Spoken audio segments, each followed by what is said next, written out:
Un Mac de la rédaction un peu violent donc demain, mais aussi un Mac de la rédaction touchant. C'est le vôtre, Patrick André. Vous allez nous raconter l'histoire d'une famille dont le destin a basculé il y a quelques années maintenant, la famille Schneeberger. Bonsoir Patrick.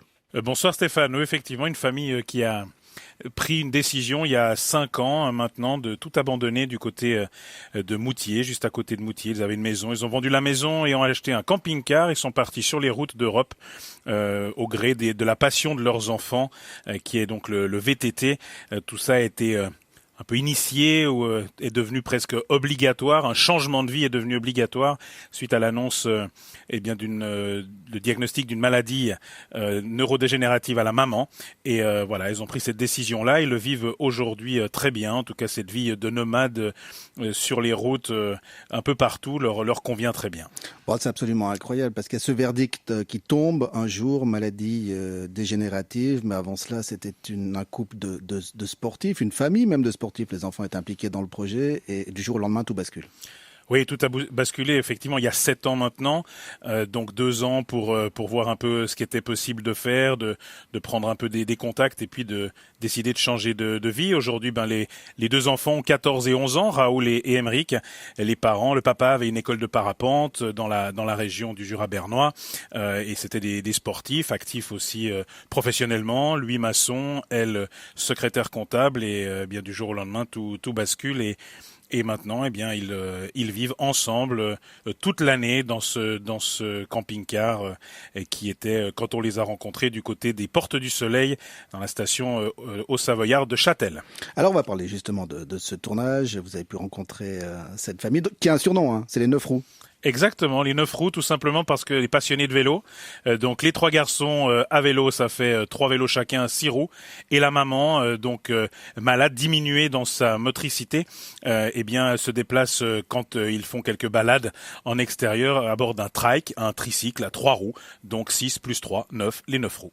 Moi, ce qui m'a frappé, parce que j'ai vu des images de cette famille, c'est le sourire que tout le monde a une fois que tout le monde est réuni en famille autour de la table, par exemple, malgré la maladie. On a l'impression que la maladie, c'est dur de le dire, mais n'existe presque plus parfois.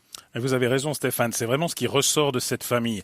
C'est de la joie, la vie bien au moment présent, ça sourit, ça rigole et la maladie est là, elle est présente, mais elle n'est pas lourde, elle n'est pas, on va dire, bloquante dans l'évolution de cette famille. Alors certes, la maman ne peut plus se déplacer comme elle le souhaiterait. La maladie atteint aussi la parole, donc elle ne peut plus s'exprimer de manière très fluide. Beaucoup de communication se fait par message avec l'extérieur et puis des petits moments de parole au sein de la famille. Mais c'est vrai qu'au-delà de cela, eh bien la vie de cette famille, c'est sourire, c'est bonheur, c'est savourer l'instant présent et franchement c'est aussi ça a été pour nous une leçon de vie. Et si vous en parlez dans Sport Dimanche, c'est aussi parce qu'il y a un aspect sportif. Raoul et Émeric en VTT, c'est pas mal. Oui, c'est même très très bon. Oui, des enfants qui font eh bien cette passion un petit peu n'importe où. Donc ils ont cette capacité de s'adapter à tous les profils, à toutes les pentes, puisqu'ils font du VTT de descente, du freeride, du dirt aussi, troisième discipline. On fait des figures, on va dans tous les sens, le plus haut, le plus loin possible. Et c'est vrai qu'ils sont dans les meilleurs aujourd'hui d'Europe, du monde peut-être aussi. Alors certes très jeunes encore, beaucoup de progression encore à venir pour eux, mais c'est vraiment une passion pour eux. Ils ont un plaisir absolu de faire ce sport, et ce n'est pas eh bien pour faire plaisir à papa, maman. C'est vraiment quelque chose qui les prend aux tripes. Et puis, bien forcément, quand vous êtes sur le vélo presque au quotidien, et puis que vous essayez, vous tentez, vous tirez un petit peu la bourre l'un et l'autre, eh bien, ça fait aujourd'hui des garçons, et notamment Raoul, qui a 14 ans, intègre petit à petit les compétitions juniors. Il est d'ailleurs champion suisse de VTT de descente junior. Donc, vous commencez à avoir un palmarès qui se fournit et puis des compétitions à travers l'Europe qui se multiplient. Est-ce qu'on parle déjà objectif, carrière, Jeux Olympiques peut-être, parce que le VTT est au JO évidemment. Est-ce qu'il y a un objectif sportif clair déjà pour eux à cet âge-là ? Alors, l'objectif clair, il est de pouvoir vivre du vélo. Mais comme le dit le papa, Tony, donc Tony le papa, Laetitia la maman, Émeric et Raoul pour les enfants, comme le dit Tony, c'est il y a plusieurs manières de vivre du vélo. Il y a bien sûr par la compétition, avec les sponsors, les prize money et tout ça, mais il y a aussi peut-être de vendre des vélos, de réparer des vélos, d'être dans des équipes suivantes. Donc tout est ouvert. Aujourd'hui, il y a l'envie bien sûr de performer, il y a l'envie d'être sur les podiums, mais voilà, le vélo risque de faire partie de leur vie un bon moment sous une forme ou l'autre à déterminer. Ils sont encore très très jeune.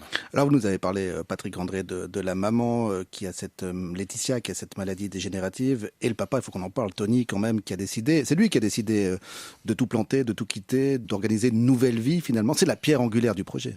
Oui, Laetitia l'appelle simplement, c'est la locomotive de la famille, c'est presque Dieu dans le sens qu'il fait à peu près toutes les tâches que Laetitia ne peut pas ou ne peut plus faire.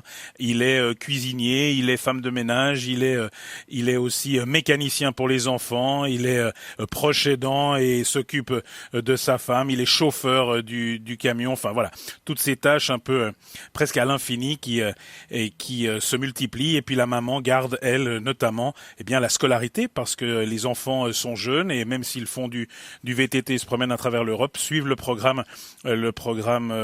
d'études roman, et donc là c'est la maman Laetitia qui fait la plupart des cours, et puis en complément le papa donne un coup de main aussi. Alors vous me dites si j'ai tort, mais j'ai l'impression qu'on ne parle jamais de futur dans cette famille, c'est vraiment l'instant présent, c'est le carpe diem.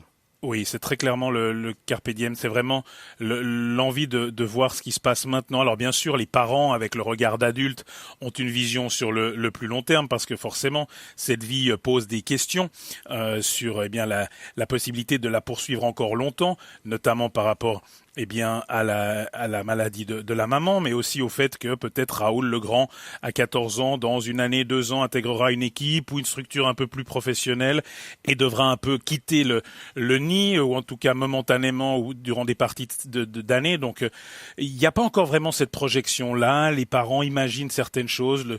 Le papa Tony souhaiterait trouver un peu un pied-à-terre, un endroit, un garage où on peut laisser les vélos qu'on n'utilise pas pendant plusieurs mois, ou alors de pouvoir un peu bricoler, et puis accessoirement de pouvoir y rester quelques semaines dans l'année. Donc il y a cette recherche-là, mais l'envie de continuer, de se promener dans ce camping-car, de vivre dans ce camping-car toute l'année est bel et bien présente, et c'est pas prêt de s'arrêter, puisque j'ai encore eu un message avec la maman hier qui me disait on n'est pas prêt d'arrêter, le voyage n'est pas encore terminé.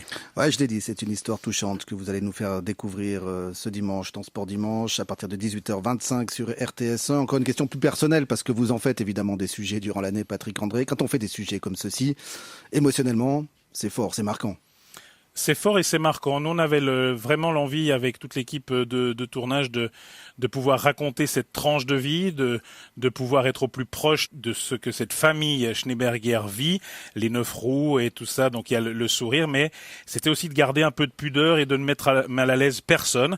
Par contre aussi de ne pas avoir de tabou, et tout était ouvert dans cette famille. On a parlé librement de tout, mais c'est clair que à titre personnel, ce sont des rencontres qui marquent, des rencontres fortes, et des rencontres qui nous font relativiser aussi passablement de choses.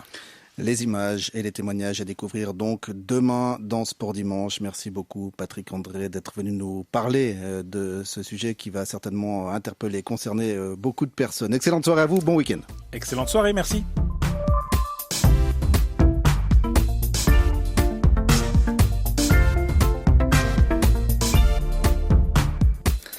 Et outre Sport Dimanche, demain à 18h25, on vous rappelle les événements majeurs de la journée en ce qui concerne le sport sur RTS2. La moto GP à 13h50, Grand Prix d'Assen aux Pays-Bas, on en a parlé ce soir avec Mathieu Jutens. Et le match de football demain, Suisse-Italie, qui compte pour l'Euro des moins de 21 ans, prise d'antenne à 17h50. C'est ainsi que se termine ce Sport Première. Merci à toute l'équipe des sports qui m'a aidé à préparer cette émission, à Bastien Testori qui a assuré la technique durant toute cette soirée.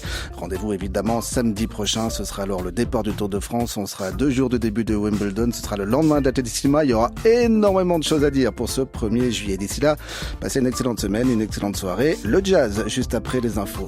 Il est 23h sur la première.